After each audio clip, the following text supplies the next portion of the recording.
At the risk of sounding like a broken record, I'll reiterate something I've said countless times over, and that's that VR makes me want to try games that I had no interest in on a standard TV. Enter Crystal Rift, a grid-based dungeon crawler that pays homage to classic PC titles like The Bard's Tale or Eye of the Beholder. Now, this genre of games as a whole never really piqued my interest, and the ones I tried were just too slow-paced with too many menus and all of the action taking place in a small window about a quarter of the screen.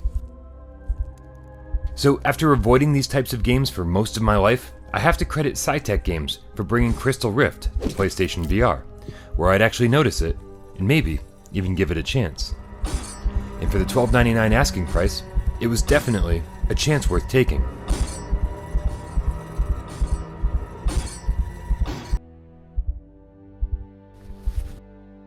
Crystal Rift was developed by the same team that brought us Windlands, and it's interesting to see the two drastically different outcomes each game had. While Windlands experimented with free-form exploration and wild jumping and grappling hook mechanics that could make even a skydiver motion sick, Crystal Rift keeps your feet planted firmly on the ground, with all movement and turning grid-based.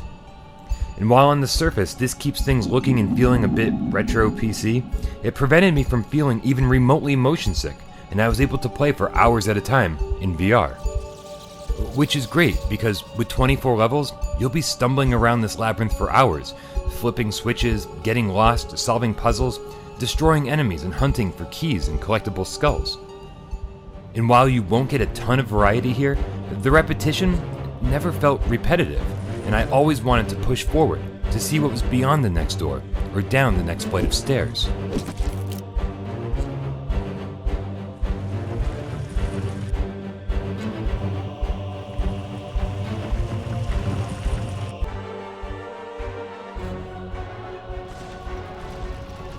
And I should probably mention that despite the graphical similarities in grid-based movement, Crystal Rift feels nothing like those old PC games.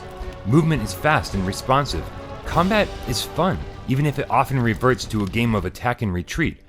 And in VR, the tension just builds and builds, with simple but effective repetitive music, and darkness that stretches on forever, hiding who knows what in its furthest reaches.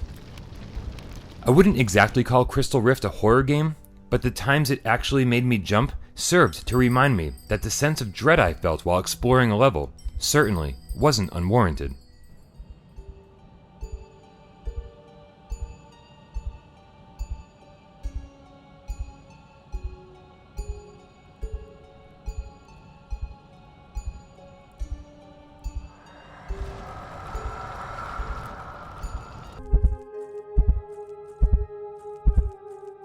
Crystal Rift is entirely playable without the use of VR, but I don't recommend it.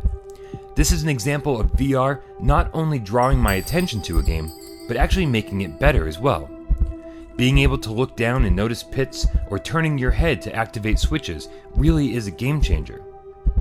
It's all just too stiff and rigid without the helmet on. So if you have PlayStation VR and you're looking for something different, Crystal Rift fits the bill. And for just $13, manages to bring a dead genre back to life.